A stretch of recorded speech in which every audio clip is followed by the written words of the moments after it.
la última conferencia de esta jornada y del ciclo. Contamos con la participación de María Dolores Rodríguez, que es licenciada en Historia del Arte por la Universidad Complutense de Madrid. Pertenece al cuerpo facultativo de bibliotecas y es la actual jefe del Servicio de Gestión de Colecciones Seriadas en la Biblioteca Nacional de España. Comenzó su trayectoria profesional en el Instituto Bibliográfico Hispánico y en la sección de Bibliografía de la Biblioteca Nacional. Tras un paréntesis de 3 años en bibliotecas públicas, vuelve a la Biblioteca Nacional, donde presta servicio primero en la Hemeroteca Nacional y después en la Sala de Prensa y Revistas, hasta que se incorpora en 2006 a su puesto actual. Entre sus funciones cabe destacar la Hemeroteca Digital, que es un maravilloso repositorio que utilizamos todos y que nos viene muy bien. Muchas gracias. Sobre la que ha publicado varios artículos y realizado distintas presentaciones. Vale, muy bien. Gracias, Javier. Y, bueno, gracias por habernos invitado al Departamento de Revistas a participar en este ciclo de conferencias. Mi charla va a tratar del nacimiento de la opinión pública, pero como es un tema demasiado amplio, lo he querido centrar un poco en lo que es la prensa satírica, dentro de un aspecto que viene a tratar la opinión pública, que me parece que es poco conocido y que es muy interesante. Si hay una palabra que defina la historia de España del siglo XIX, esta es inestabilidad, reflejada en 130 gobiernos, 3 destronamientos, 9 constituciones, guerras internas, revoluciones, golpes militares. Indudablemente todos estos acontecimientos tuvieron una gran repercusión en la economía, la sociedad y la cultura que se desarrolló en este tiempo. El 19 también trajo consigo la desaparición de importantes baluartes del antiguo régimen, como las desamortizaciones de Madoz y Mendizábal y el final de la Inquisición. Pero las numerosas contiendas y la mala planificación económica, fruto de la inexistencia de un gobierno estable y eficaz, dejaron un país empobrecido y atrasado, muy alejado del desarrollo industrial y de infraestructuras que se estaba produciendo en los países de nuestro entorno. La sociedad, marcadamente dividida entre el campo y la ciudad, asiste a un principio de cambio en la mentalidad de la población con el ascenso de las clases burguesas a los resortes de control de poder y la cultura. Esta nueva burguesía liberal representa el progreso y las libertades individuales preconizadas por las Cortes de Cádiz, y es enemiga del antiguo régimen, aunque aún queda muy patente los pucherazos y el caciquismo. Como fiel reflejo de su época, el periodismo en este siglo es muy combativo y con una fuerte carga ideológica. Uno de los aspectos más interesantes que aparecen en la prensa en este momento es la sátira, en la que nos vamos a centrar en esta charla. Ante la complicada situación que hemos descrito, en ella, en la sátira, recayó la responsabilidad de amenizar el día a día de las clases populares, haciendo del humor la forma de mostrar su descontento, dedicando constantes y demoledoras pullas a la clase política española, siguiendo la máxima de reír por no llorar. Los comienzos de la prensa satírica podemos encontrarlos en algunos periódicos del siglo XVIII, en los que se critica y censura las costumbres de la época, en los que se desarrolla el principio de la crítica literaria, social y artística. Podemos establecer su primera manifestación con el Duende Crítico de Madrid de 1735, en el que los blancos de sus invectivas eran la reina y José Patiño, ministro de Felipe V. Sus motivos, pues la hipocresía de la corte, la ignorancia y la crisis colonial. En 1762 sale a la luz el primer número del Pensador de Clavijo, que es esta diapositiva, quien concibe su proyecto con un espíritu reformista que copia de su estancia en Francia. La ironía se fusiona con lo didáctico y el objeto es mejorar a los hombres. Se trata de una censura moral que reflexiona sobre cualquier tema, desde costumbres y tipos sociales a la superstición, la ignorancia o la avaricia. En 1781, el censor, siguiendo esta misma línea, Critica los problemas coetáneos, la superstición, los abusos del clero, la mala educación. Su redactor principal, García de Cañuelo, cae en manos del Tribunal de la Inquisición, poniendo fin en 1788 a esta publicación. Estos son como los primeros comienzos de la prensa satírica en España.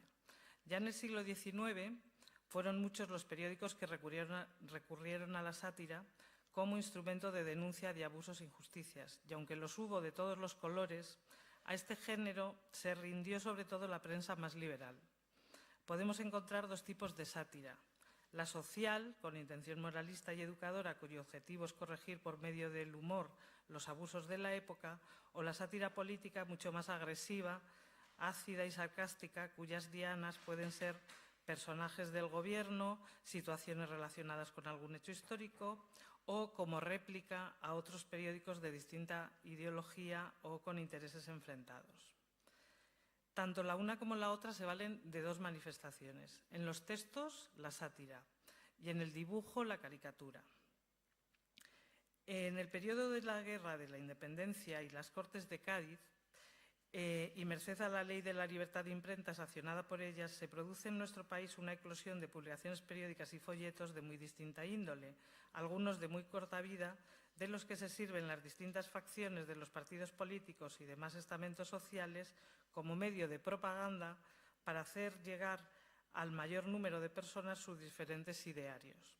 Es así como nace la prensa política, con la publicación del Semanario Patriótico de 1808, que les traigo aquí una imagen de su prospecto.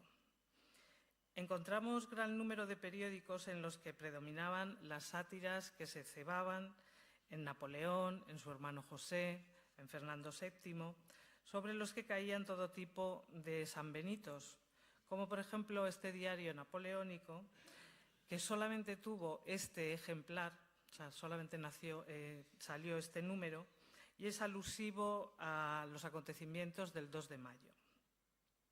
En 1812, La abeja española, de Bartolomé José Gallardo, destaca por sus sátiras contra la Inquisición, a la que llamaba el freidero. En el comienzo de siglo, las cabeceras político-satíricas se sucedían con efervescencia. Son publicaciones irreverentes con los estamentos sociales de corta vida y siempre en el filo de lo permitido y lo prohibido, acogidas con júbilo por un público que disfrutaba con las sangrientas invectivas que podían leerse en sus páginas.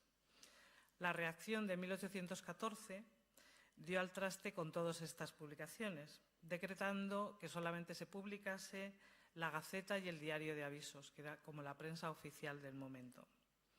En 1820, el triunfo constitucional supuso un nuevo florecimiento de la prensa como medio divulgador de opinión. Es muy interesante la periodicomanía, dedicada a satirizar los innumerables periódicos aparecidos en este momento. La prensa se convierte en arma de asalto.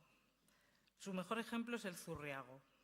Su talante es liberal exaltado y eran frecuentes las invectivas contra los representantes del antiguo régimen: Fernando VII, la Iglesia y el carlismo.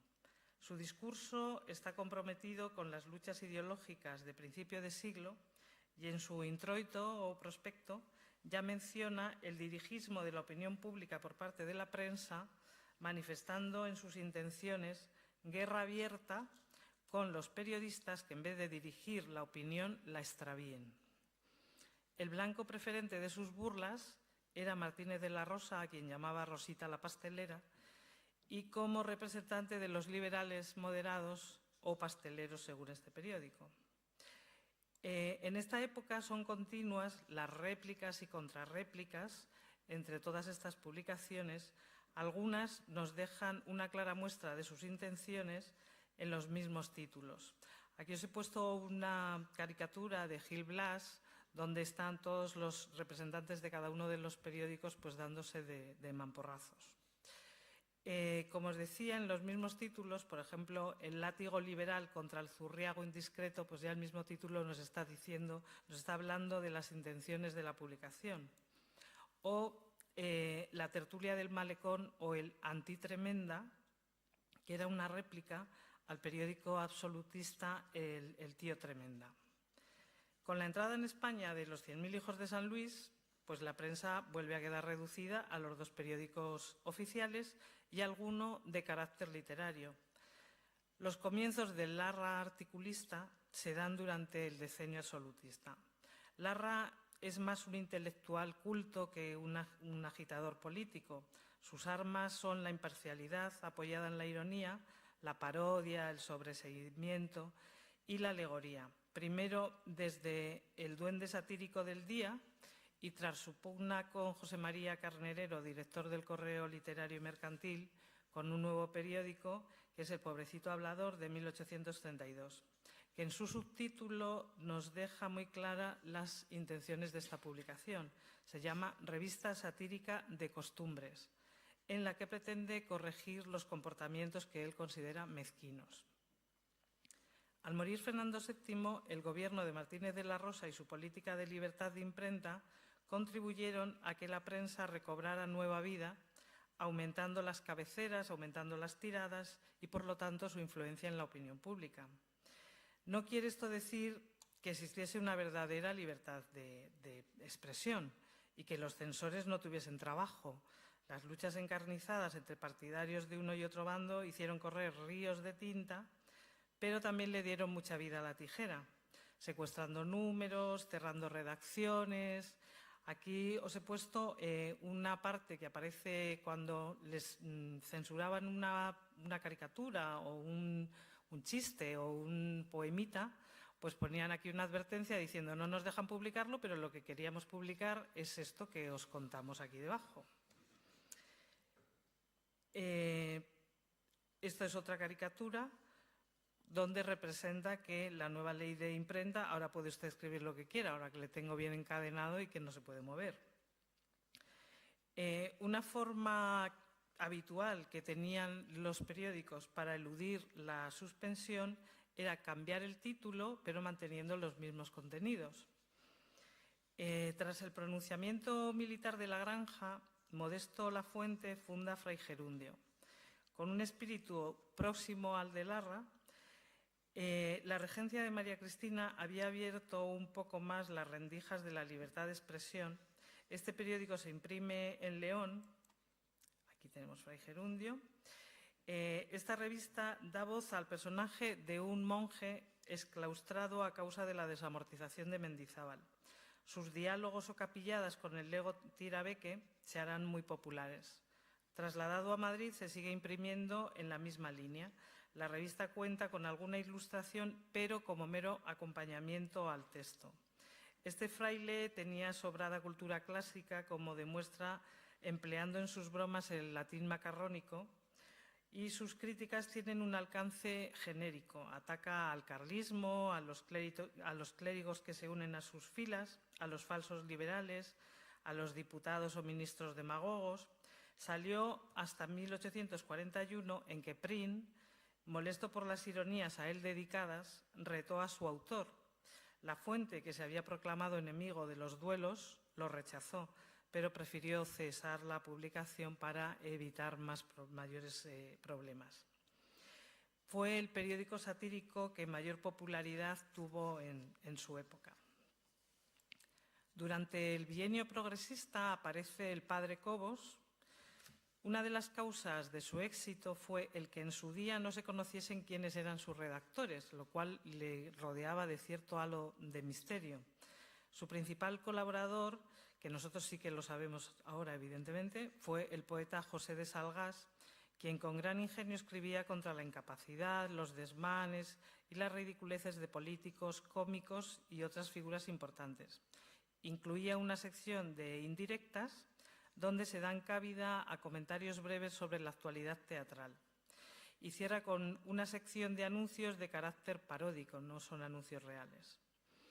El fiscal de imprenta procedía a menudo a denunciar sus números.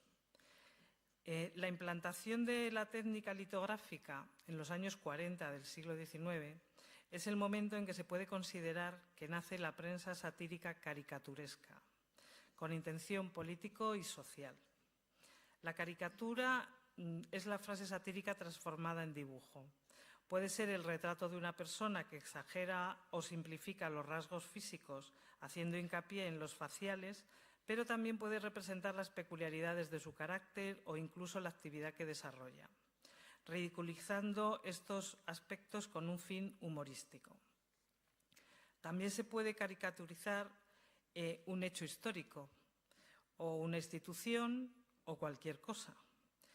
En cuanto a su forma, puede ser una parodia en una tira cómica con un argumento que va desarrollándose en forma de aleluya o en viñetas aisladas. Estos dibujos pueden ir acompañados de algún texto, comentario o título que ayude a captar la intención que se busca.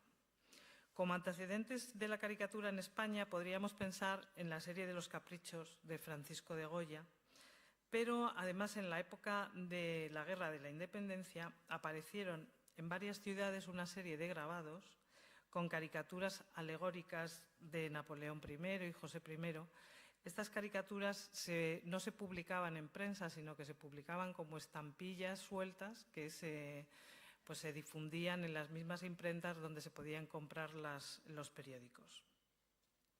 La caricatura política funde el arte gráfico con la crítica política.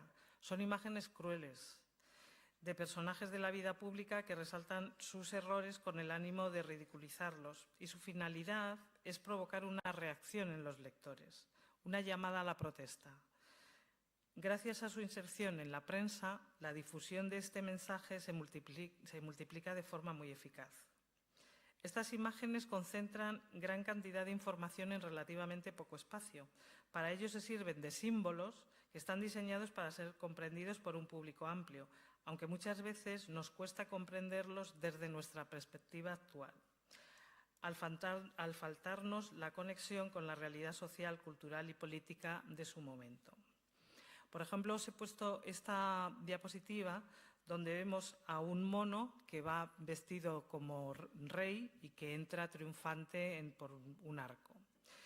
Existía una expresión entonces que era dar el mico, que con lo que se quería, simbolizaba faltar a una cita o a un compromiso adquirido, y se emplea mucho esta expresión para representar la ausencia de monarca. Entonces, es muy típico ver en muchas caricaturas de la época siempre un mono pues con una corona o con la bandera de España o con algún símbolo que pueda representar a la monarquía. Por desgracia, estas viñetas no han sido foco de atención de historiadores e investigadores, pero pueden ser una importante fuente para el estudio de periodos históricos porque han tocado todos los temas, desde el precio de la patata al último desmán del gobierno de turno, pero además nos muestran actitudes, prendas de vestir, las letrillas, las canciones y expresiones que están de moda en su momento. Las escenas aparecen en entornos que nos dan mucha información. Pueden ser escenarios parodiados, como circo o baile de máscaras, que se dan mucho, siempre aparecen como muchos bailes de carnaval, pero también aparece el campo, la ciudad y los interiores que quedan, en los que queda representado la diferencia entre las clases sociales. Esta simbología enlaza con la idea de la Revolución Francesa, plagada de alegorías y de símbolos. Entre ellos es muy importante la imagen femenina. La imagen femenina se emplea con dos significados totalmente distintos, según apareciese en la sátira política o en la de costumbres. En la sátira política se la representa siempre en un plano simbólico y alegórico, personificando la libertad, el progreso, la ciencia o la fortuna, interactuando en las mismas viñetas con los políticos del momento. Nos presenta una imagen que nos recuerda el cuadro de Delacroix de La libertad guiando al pueblo. España se representa como una matrona, vestida con una túnica y sandalias, coronada y acompañada de un león. Esta imagen se gestó entre la Guerra de la Independencia y el Trienio liberal, y el león se identifica con el pueblo español. Aquí vemos a la libertad que está intentando despertar a España. Ortego dibujó en Gil Blas una escuálida España acompañada de un famélico león, la misma figura que aparece desde su primer número, la cabecera de la revista La Flaca.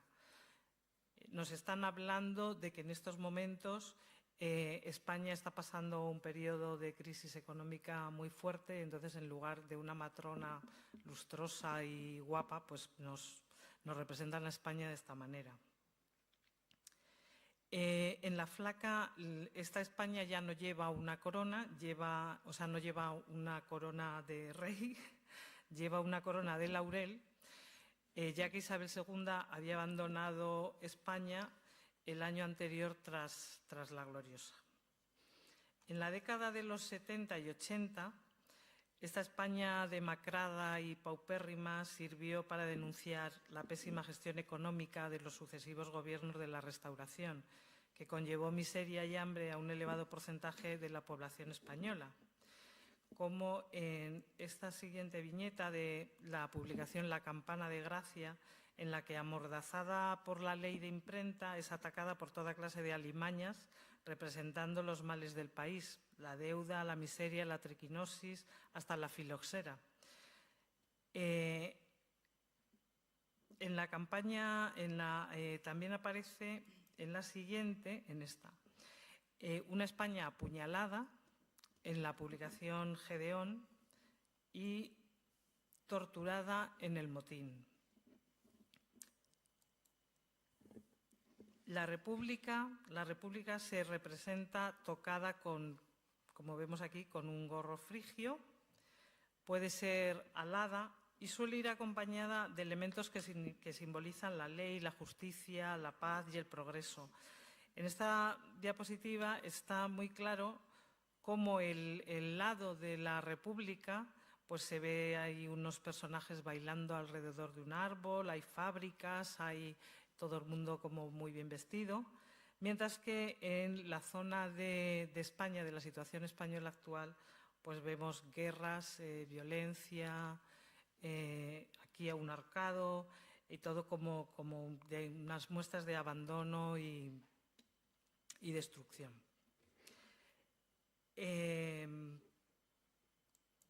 También puede aparecer, como por ejemplo aquí en esta diapositiva de La Flaca, con el triángulo masónico o alada en la publicación del Cañón Krupp. En la sátira de costumbres se nos muestra una sociedad inculta, chismosa, hipócrita y libertina, y en ella la figura femenina aparece en chascarrillos con mayor o menor carga sexual, en sátiras de carácter moralizador o en trasnochadas viñetas que censuraban las modas femeninas. También aparece un punto de vista burgués que ve en la mujer el ángel del hogar, como en esta diapositiva de aquí. Por otro lado, en las caricaturas una forma de señalar a los enemigos es mostrarlos con alguna deformidad. Hay varios recursos, uno de ellos es utilizar disfraces, por eso aparecen muchas escenas de bailes de máscaras, que simboliza la falta de sinceridad.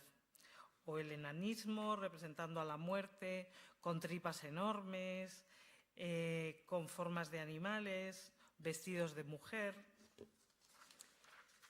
Cuando al varón se le disfraza de mujer es únicamente para ridiculizarle, como por ejemplo aquí a Sagasta, que se le viste de violetera en el motín. Castelar también aparece disfrazado de mujer en muchas viñetas. Respecto a los objetos simbólicos, son muchos los que podemos encontrar: el haz, la pica, el altar, las tijeras, la corona, etc. Las convenciones más usadas son el sol naciente, como tenemos aquí, que representa la esperanza de libertad, la corona, que es el poder monárquico, el triángulo y el péndulo, símbolos el símbolo masón de la igualdad, la antorcha, que es símbolo de ascensión y progreso, la espada, La espada y el látigo en las mujeres siempre representan la venganza pues, de la república perdida o de la libertad que se ha marchado, pero el espadón en los militares o en los políticos significa autoritarismo. Por ejemplo, aquí está la tijera, que representan los censores. En España, el humor gráfico tuvo sus primeras manifestaciones en publicaciones como El matamoscas, El papagayo, La risa, La carcajada, El fandango, La caricatura. Pero es en 1864, con las caricaturas de Francisco Ortego en Gil Blas, cuando podemos decir que empieza el humor gráfico propiamente dicho, sin ser parte subsidiaria del texto. Gil Blas adopta un formato tabloide, reduciendo la extensión de los textos y dando mayor relevancia a las caricaturas interiores de 1 o 2 páginas. Se convertirá en el modelo para las posteriores revistas satíricas que aprovechan las ventajas de la imagen en tiempos en el que el analfabetismo era muy elevado. Entre sus caricaturistas, además de Ortego, estaban Pellicer, los hermanos Perea y Llovera. En su prospecto expone: Gil Blas no viene a defender, viene a atacar. La sátira vuelve a estar al dictado de la ideología liberal y la invectiva se transforma en arma contra los adversarios políticos, que en este caso son Narváez y O'Donnell, y en fuente de información para sus lectores. Tras él llegaron La Flaca, El tío Palique y El murciélago. La Flaca, de Barcelona, para evitar sanciones, en 1872, como les he comentado antes, pasa a llamarse La Carcajada y en 1873 se llama La Madeja Política. Es un periódico de carácter federal, publica caricaturas a doble página, pero ya a color. Es la primera publicación que utiliza la cuatricomía. Sus víctimas favoritas eran la monarquía, el clero, los militares, y le tiene mucha manía a Prin, sobre todo. Sobresalen los dibujos de Tomás Padró, que inmortaliza a Prin, Serrano y Espartero, y toma la perspectiva de la clase media urbana preocupada por las desigualdades. Este punto de vista popular va a permanecer durante el periodo de la Restauración. Su intención manipuladora se muestra en su presentación, donde dice: se censurará lo que merezca ser censurado. O sea, voy a censurar lo que yo quiera. En Barcelona aparece también La Campana de Gracia y La Esquela de la Torratxa, que vivirá hasta 1939. Con la época de la Restauración fue decisiva para la consolidación y desarrollo de la prensa política. Los partidos de la oposición se van a servir de la prensa como portavoz de las actitudes críticas contra la política vigente. A través de los periódicos, un amplio número de lectores podía informarse del devenir de la vida política española y local, convirtiendo de este modo en instrumento para conformar y o manipular la opinión pública. Fue Sagasta, paradójicamente jefe del Partido Liberal y blanco de las iras de muchos periódicos, quien protagonizó la apertura política de la Restauración, incorporando la libertad de imprenta en 1883, junto con otras leyes aperturistas que proceden de la Revolución del 68. En este ambiente más estable vemos el surgimiento de revistas más festivas. Aparece Madrid Cómico en 1880, bajo la dirección de Sinesio Delgado. En la portada incluye siempre una caricatura de un escritor de moda, actores o políticos, y entre sus dibujantes están Sileno, Mecachis y Ramoncilla, autor de la mayoría de las caricaturas. Entre sus colaboradores destaca Vitalaza, Luis Taboada, Pérez Zúñiga y Clarín. Clarín tiene una sección de crítica literaria que se llama Palique, en la que salieron escaldados autores de la talla de Juan Ramón Jiménez. Tiende más al costumbrismo o a la crítica social que a la crítica política. Su humor se apoya preferentemente en los juegos verbales, en el chiste fácil y el tipismo. Pero la prensa política exaltada no había dicho aún su última palabra y en 1881 Juan Vallejo y José Naquens fundan El Motín, un semanario populista de marcada tendencia antimonárquica y anticlerical, El texto de presentación es muy elocuente. Dice, guerra a los conservadores. Nos parece que este grito equivale a un programa. Abusa de conceptos como la libertad, la justicia, la democracia para enfrentarlos al conservadurismo que identifica con el mal, simplificando la realidad como una lucha de los buenos, sería el pueblo justo, contra los malos. Con dibujantes como Mecachis y Demócrito. De Demócrito es esta caricatura que tienen aquí. Lleva la leyenda del legado de los conservadores y en él vemos que aparece en el flanco derecho un individuo con rasgos muy groseros, bizco por una cicatriz que le cruza la cara, empuña una daga con la mirada fija retando al espectador. Se trata de una personificación simbólica cuyo objetivo es aterrorizar. El sacamantecas conservador se oculta en una secuencia de estampas históricas que representan el chantaje, la corrupción y el expolio. El Motín fue la revista más importante del republicanismo de la época. Después nacerán otras publicaciones como La Caricatura, que popularizará los monos de Alfredo Perea, y Gedeón, que marcó un hito ya que puso en marcha el primer proyecto del periodismo de empresa en los semanarios satíricos españoles. Sileno, seudónimo de Pedro Villahermosa, dibuja el personaje de Gedeón, que es con rasgos de clown, nariz prominente, ojos pequeños, pantalón a cuadros, bombín, bastón y una sonrisa. Es la caricatura del cerillero que había en la cervecería La Iberia en la carrera de San Jerónimo. Su primer número sale a la calle el 14 de noviembre de 1895 con una irónica leyenda alusiva a la competencia que en aquellos tiempos mantenían el imparcial y el liberal por la tirada de cada cual, a ver quién tenía mayor tirada. Entonces Gedeón, aquí no sé si lo pueden ver, pone una leyenda que dice Gedeón es el periódico de menos circulación de España, como diciendo, bueno, pues vosotros mucho, pues yo nada. En 1898, a raíz de una suspensión, recurre a la conocida treta de cambiar el nombre de su cabecera y pasa a llamarse Calínez. Su sección de Y armas al hombro sigue la tradición del comentario breve e incisivo sobre la actualidad político-literaria. A partir de estas publicaciones, la imagen satírica o viñetas echó raíces en nuestro país para alegría y regocijo de sus gentes, merecedoras de la fama que tradicionalmente acarreamos de reírnos del prójimo. En la sátira política supone reír en defensa propia, pero también facilita el papel de la imagen como vehículo de transmisión de ideas por el elevado índice de analfabetismo que en nuestro país había. Como suele decirse, una imagen vale más que 1000 palabras. Y para terminar, decir que mi fuente ha sido la colección de publicaciones seriadas de la Biblioteca Nacional de España y las imágenes están todas extraídas de Hemeroteca Digital, que espero que les pueda resultar útil, como ha comentado Javier. Gracias.